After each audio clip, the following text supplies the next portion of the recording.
Saudara-saudara, marilah kita berdoa sebelum kita membaca Alkitab firman Allah dan mendengarkan pemberitaannya.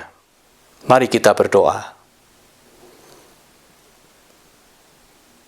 Ya Allah Bapa yang berfirman, Allah yang selalu bekerja dan berfirman, kami datang kepadamu, menyediakan hati kami, menjadi lahan yang semogalah lahan yang subur untuk benih pekerjaan-Mu, benih firman-Mu ditaburkan di situ. Supaya benih itu dari awal mulanya sampai selanjutnya menjadi pekerjaan Tuhan yang hidup, pekerjaan Tuhan yang subur, pekerjaan Tuhan yang bertumbuh di dalam dan melalui kami. Siapkanlah kami umat-Mu untuk menjadi alat di tangan-Mu.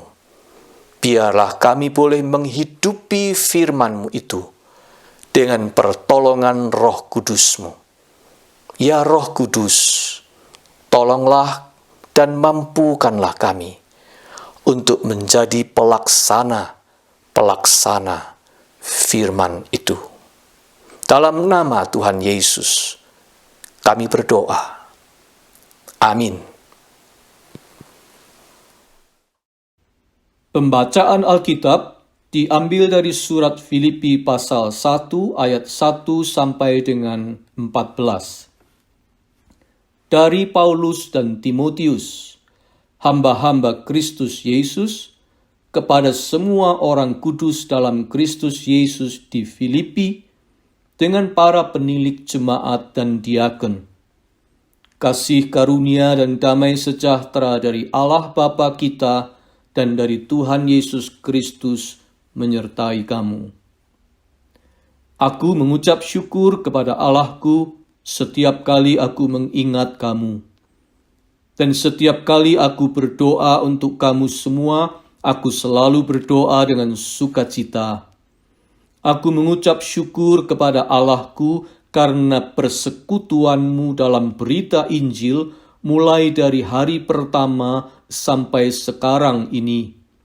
Akan hal ini, aku yakin sepenuhnya, yaitu Ia yang memulai pekerjaan yang baik di antara kamu, akan meneruskannya sampai pada akhirnya pada hari Kristus Yesus.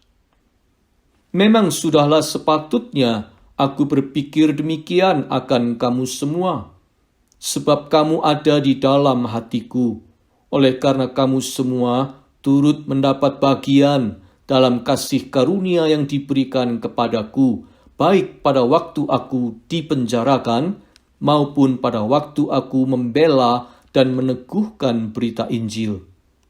Sebab Allah adalah saksiku, betapa aku dengan kasih mesra Kristus Yesus merindukan kamu sekalian. Dan inilah doaku, semoga kasihmu makin melimpah dalam pengetahuan yang benar dan dalam segala macam pengertian, sehingga kamu dapat memilih apa yang baik, supaya kamu suci dan tak bercacat menjelang hari Kristus, penuh dengan buah kebenaran yang dikerjakan oleh Yesus Kristus untuk memuliakan dan memuji Allah. Aku menghendaki saudara-saudara, supaya kamu tahu bahwa apa yang terjadi atasku ini justru telah menyebabkan kemajuan Injil, sehingga telah jelas bagi seluruh istana dan semua orang lain bahwa aku dipenjarakan karena Kristus, dan kebanyakan saudara dalam Tuhan telah beroleh kepercayaan karena pemenjaraanku untuk bertambah berani berkata-kata tentang firman Allah dengan tidak takut. Demikianlah pembacaan Alkitab. Berbahagialah kita yang mendengar firman Allah dan memeliharanya. Haleluya. Haleluya, haleluya, haleluya.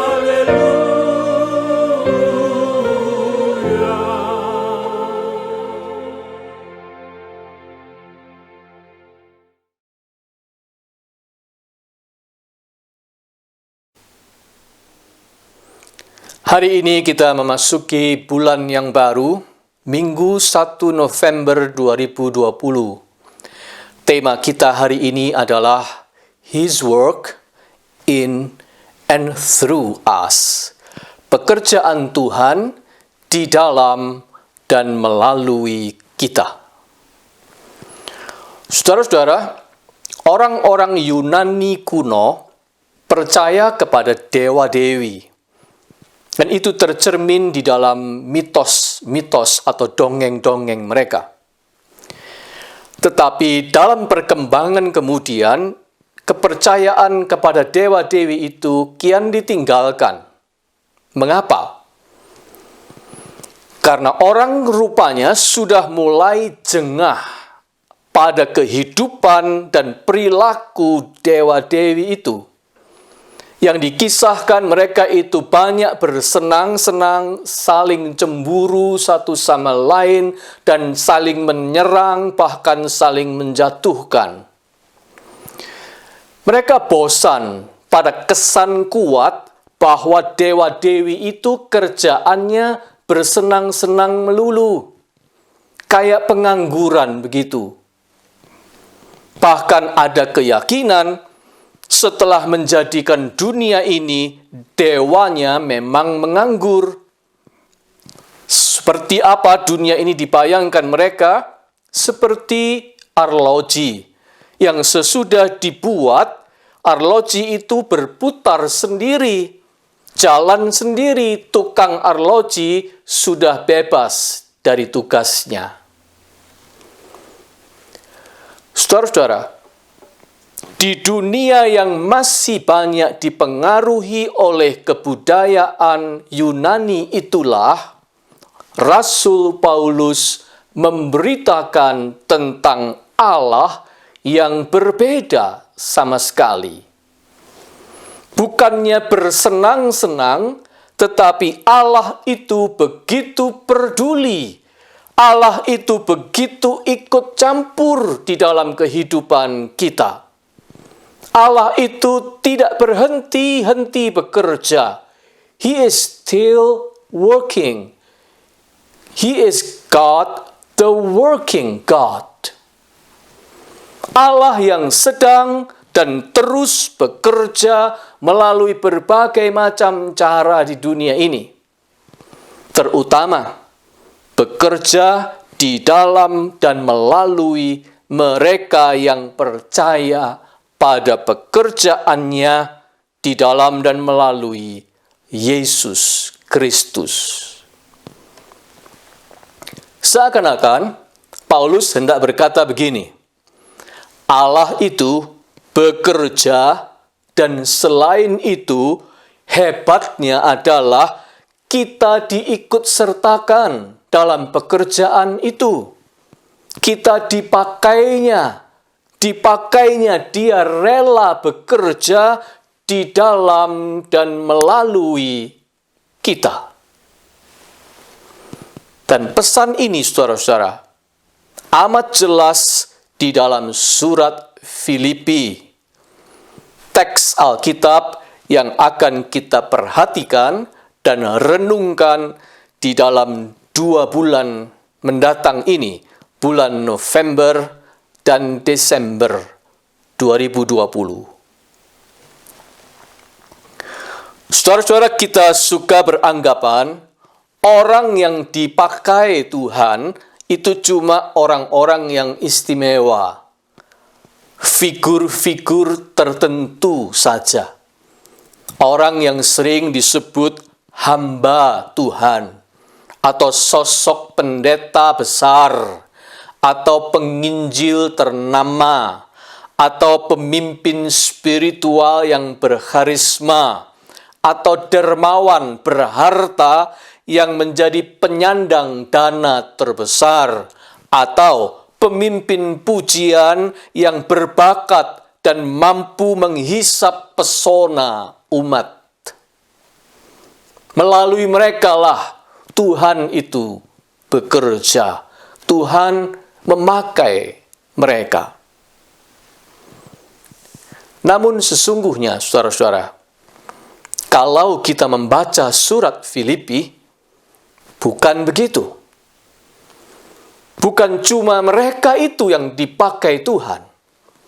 Menurut Paulus, di dalam surat Filipi, Tuhan itu bekerja dan memakai setiap orang yang di dalam hatinya ada Kristus.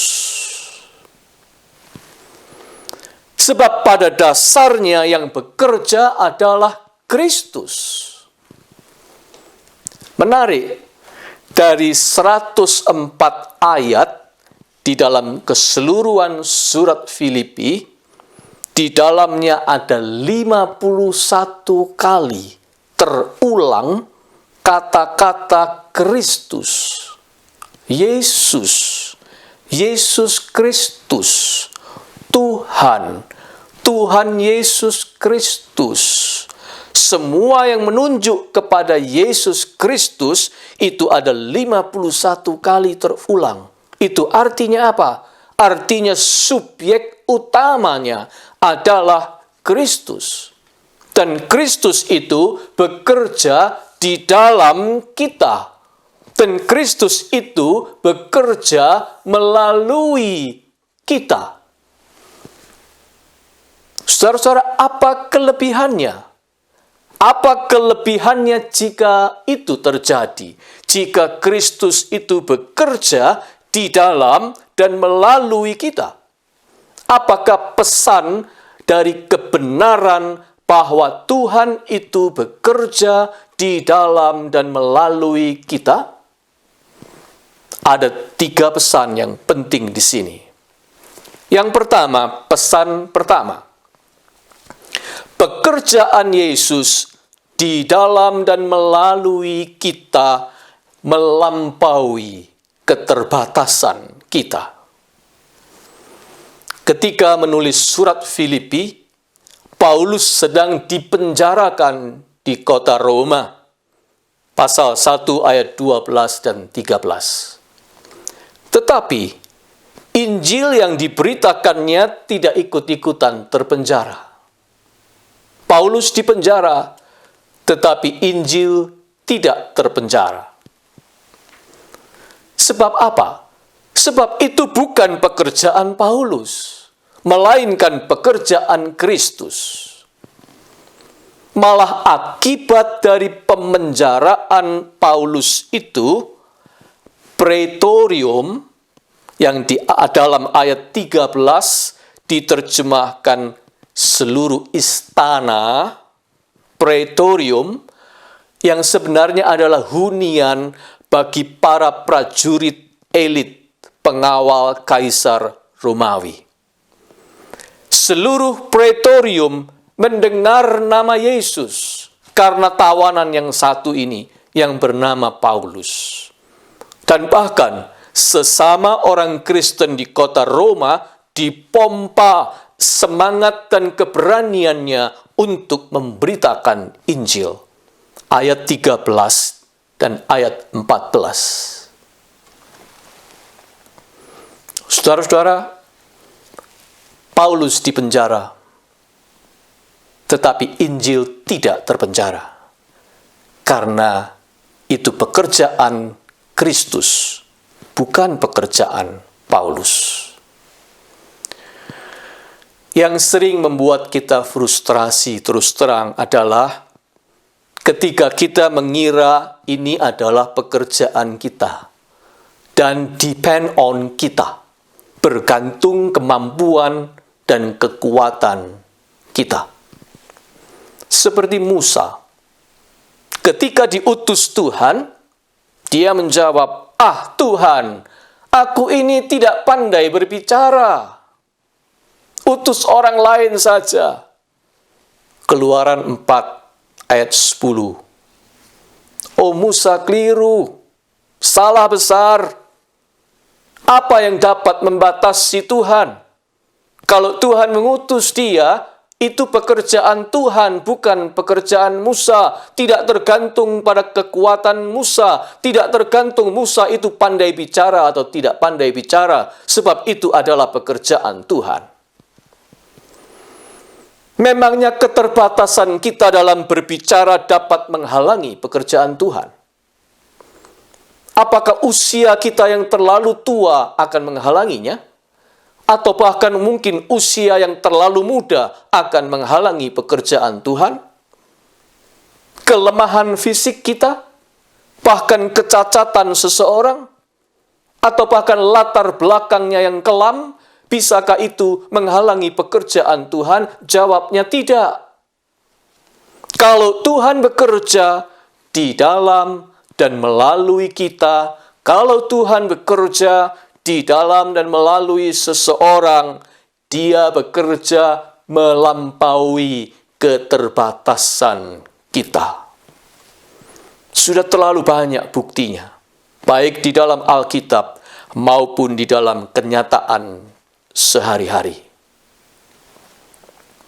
Saudara-saudara, hal ini bukan hanya berlaku di dalam pelayanan atau hanya berlaku bagi mereka yang pekerjaannya memberitakan Injil atau rohaniwan. Tidak. Tetapi prinsip ini berlaku bagi semua anak-anak Tuhan, bagi semua pekerjaan anak-anaknya. Jika kita percaya bahwa Kristus itu ada di dalam kita, maka Dia menyertai kita termasuk ketika kita bekerja. Jika itu adalah pekerjaan yang Dia mau kita lakukan, atau pekerjaan yang Dia percayakan kepada kita, maka sebenarnya itu adalah pekerjaannya. Dialah yang bekerja di dalam dan melalui kita. Jangan khawatir kalau tantangannya terasa begitu besar. Jangan frustrasi dan berkecil hati kalau kita punya banyak keterbatasan atau limitasi. Jangan frustrasi dan putus asa kalau hasilnya belum begitu kelihatan. Kalau itu pekerjaan Tuhan, penjara pun tidak sanggup menghentikannya untuk berbuah. Pada waktunya, buahnya akan nyata. Kalau itu pekerjaan Tuhan, maka Tuhan akan bekerja melampaui keterbatasan kita. Sekarang pesan yang kedua. Saudara-saudara, pekerjaan Tuhan di dalam dan melalui kita tidak pernah one-man show. Tidak pernah hanya mengandalkan satu orang atau satu pemeran utama. Tidak. Walaupun semisal memang ada tokoh utama yang dipakainya, tetapi dia tidak akan pernah bekerja sendirian. Tidak ada one-man show. Taruh kata, pekerjaan pelayanan pemberitaan Injil di kota Filipi pada waktu itu. Sejak semula, Paulus tidak sendirian. Ada Silas, ada Timotius, dan ada Lukas bersamanya. Dan cikal bakal yang memulai jemaat Tuhan di kota Filipi berutang pada peran seorang perempuan pedagang kain yang bernama Lydia, dan juga peran seorang sipir penjara yang kemudian bertobat.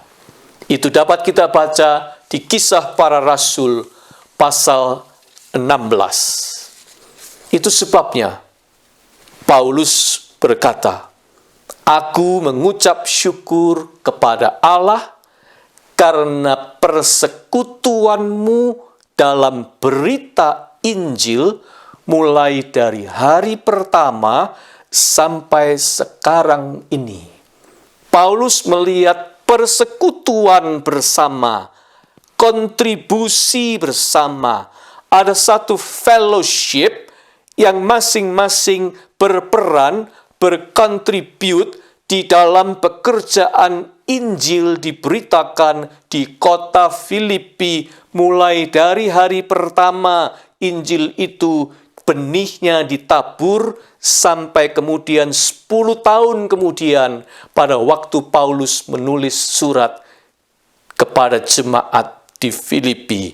Dia percaya itu semua pekerjaan bersama. Itu sebabnya dia berkata, aku mengucap syukur kepada Allah karena kontribusi dari kita semua dalam pekerjaan ini. Artinya Paulus melihat jemaat Filipi itu semacam shareholder di dalam pekerjaan pemberitaan Injil. Mereka semua ikut andil, mereka berperan masing-masing, mereka punya partisipasi di dalamnya bersama-sama dengan Paulus. Konkretnya, waktu itu, mereka beberapa kali mengirimkan bantuan finansial untuk pekerjaan Paulus. Filipi 4 ayat 10 dan ayat 18. Dan juga bahkan mereka mengirim bantuan tenaga dalam diri seorang utusan jemaat yang bernama Epafroditus. Pasal 2 ayat 25. Epafroditus diutus untuk membantu keperluan Paulus selama di dalam penjara. Anda melihat, kalau Tuhan itu bekerja di dalam dan melalui kita, itu berarti Dia tidak akan membiarkan kita bekerja sendirian. Dia akan membiarkan orang-orang banyak bersama-sama berkontribusi dalam pekerjaannya itu. Saudara-saudara, kalau kita yakin Tuhan itu bekerja di dalam dan melalui kita, jangan pernah melihat diri kita sebagai single fighter di dalam pekerjaan itu. Jangan terlalu menumpuk bebannya pada diri kita sendiri dan menganggap diri kita ini orang yang paling berat beban tugasnya. Jangan. Itu bukan pekerjaan Anda sendiri. Atau juga jangan mengambil kredit prestasi untuk diri sendiri atau menganggap diri sendiri paling berjasa. Kita akan menjadi self-centered nantinya. Selain keliru, kedua sikap itu akan menyusahkan kita sendiri. Sebab di dalam kenyataannya tidak begitu. Selalu ada peran dan selalu ada jasa orang lain, sekecil apapun itu. Tanpa mereka, kita ini bukan siapa-siapa. Oleh karena itu, jangan menaruh bebannya hanya pada diri sendiri dan jangan juga mengambil kreditnya hanya untuk diri sendiri. Pekerjaan Tuhan tidak pernah one man show. Sejak semula, Paulus sadar pekerjaan Tuhan itu selalu melibatkan banyak orang. Paulus mengakui, Paulus mensyukuri keterlibatan orang lain di dalam pekerjaannya. Karena dia tahu, begitulah cara Tuhan bekerja. Bahasa kerennya untuk konteks masa kini adalah teamwork dan network. Kita betul-betul tidak bisa bekerja sendirian, dan kita akan tidak berdaya kalau kita sendirian. Tidak ada pekerjaan yang akan bertahan dan berhasil tanpa teamwork dan network. Kalau tidak percaya, tanyakan itu pada semua orang yang berhasil dalam pekerjaannya, khususnya di era sekarang ini. Teamwork dan network. Itulah cara Tuhan bekerja. Yang ketiga, pesan ketiga, pekerjaan Tuhan di dalam dan melalui kita membuat beban terberatnya bukan pada kita. Beban terberatnya bukan pada kita. Dengan kata lain, kita akan lebih ringan menjalaninya kalau kita sadar bahwa ini adalah pekerjaan Tuhan di dalam dan melalui kita. Kita akan menjalaninya dengan lebih ringan. Sekalipun Paulus tahu bebannya sama sekali tidak ringan. Kesukaran yang dihadapinya besar sekali. Ancamannya di depan mata. Tetapi semua itu tidak mampu menghapus sukacitanya. Di dalam surat Filipi ini, yang ditulisnya di dalam penjara ini, ada 16 kali kata rejoice, sukacita, yang dipergunakan oleh Paulus. Di ayat 4 dari pasal 1 dia berkata, setiap kali aku berdoa untuk kamu semua, aku selalu berdoa dengan sukacita. Dan kata sukacita ini terulang 16 kali dalam seluruh surat Filipi. Mengapa? Sebab Paulus tahu dirinya cuma alat. Pekerjaan ini seberat apapun adalah pekerjaan Tuhan. Tidak bertumpu pada kekuatan Paulus. Pekerjaan ini tidak bertumpu pada kehebatan seorang Paulus. Kalau toh Paulus itu lemah, kalau toh Paulus itu sedang susah, kalau toh Paulus itu bahkan dipenjarakan, pekerjaan ini tidak akan berhenti karena itu. Buahnya akan tetap, bahkan akan berlipat kali ganda, sebab ini pekerjaan Kristus, dan pekerjaan ini bertumpu pada kekuatan Kristus. Paulus tidak mau mengambil alih dari Kristus. Bebannya bertumpu pada Kristus, bukan pada dirinya.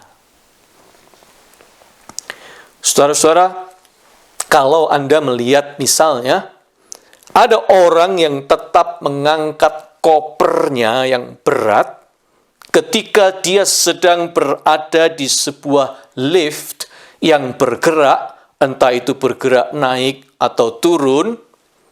Apa yang ada di dalam benak Anda? Jadi sementara lift itu berjalan, orang itu di dalam lift, dia tetap mengangkat kopernya yang berat dengan tangannya. Mungkin Anda akan berpikir aneh. Mungkin Anda akan berpikir heran orang ini. Mungkin Anda berpikir sayang ya, orang ini buang tenaga saja, bukan? Sebab lift itu sedang menjadi tumpuan bagi semua beban di atasnya, termasuk orang itu dan termasuk semua beban atau koper yang dibawanya. Harusnya dia hanya meletakkan saja koper itu di situ, bukan mengangkatnya. Dia boleh memegangnya, menjaga atau mengawasinya, tetapi tidak perlu mengangkatnya. Itulah gunanya lift. Kalau ketinggian yang ditempuhnya itu puluhan tingkat, mana kuat dia terus mengangkat koper itu selama itu. Dan sia-sia saja. Saudara-saudara, kita ini kerap kehilangan sukacita, kehilangan semangat, lesu, kehilangan keceriaan kita di dalam melayani, kehilangan kekuatan kita dalam mengerjakan tanggung jawab kita. Kita menjadi kelelahan sendiri dan terkuras. Karena apa? Karena kita lupa bahwa kita ini sedang bertumpu pada kekuatan Kristus. Dan kita berlagak seperti orang yang sedang bertumpu pada kekuatannya sendiri. Kita lupa bahwa pekerjaan yang kita pikul, yang kita lakukan, itu pekerjaan Kristus. Dan kita lupa bahwa Kristus itu ada di dalam kita. Dan kita lupa bahwa Kristus yang di dalam kita itu menyertai kita. Dan kita lupa bahwa Kristus yang menyertai kita itu juga menyertai kita ketika kita bekerja. Dan pekerjaannya menjadi pekerjaan Kristus sendiri. Kita lupa bahwa Kristus sedang bekerja di dalam dan melalui kita. Kita tidak bertumpu pada anugerahnya. Kita tidak bertumpu pada anugerah Kristus dan kekuatan Kristus. Kita berlagak seperti orang yang naik lift tetapi tetap mengangkat beban atau kopernya dengan kekuatannya sendiri. Tentu saja kita tak mampu. Saudara-saudara, Paulus tidak begitu. Dia tahu Kristus ada di dalam dirinya. Kristus bekerja melalui dirinya.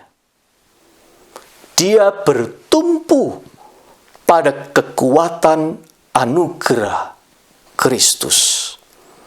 Dia tahu beban terbesar dari pekerjaannya dipikul oleh Kristus. Dia tahu beban terbesar dari pekerjaannya menjadi urusan Kristus. Paulus hanya melakukan apa yang menjadi bagiannya. Dia hanya mengerjakan apa yang menjadi andilnya di situ. Selebihnya Kristus yang menghandle pekerjaan itu. Itulah yang terjadi pada Paulus di dalam penjara di kota Filipi. Itu sebabnya Paulus sekalipun di dalam penjara, dia tetap bisa melihat pekerjaannya continuing while he is in prison. Pekerjaannya terus berlanjut dengan cara yang ajaib sekalipun dia sedang di dalam penjara. Dan itu juga sebabnya Paulus tetap bisa dengan ringan menjalani semua itu dan tidak kehilangan joy atau sukacitanya. Sebab dia tidak bertumpu pada dirinya, dia bertumpu pada anugerah Kristus, kekuatan Kristus yang jauh melampaui kekuatan manapun. Saudara-saudara, hidup dan bekerja dengan menyadari bahwa Kristus ada di dalam kita, dan Kristus itu bekerja di dalam kita dan melalui kita, akan membawa perbedaan yang besar di dalam hidup kita. Semoga Tuhan menolong kita untuk menyadari dan menghidupi kebenaran ini, kebenaran bahwa Kristus bekerja di dalam dan melalui kita. Amin.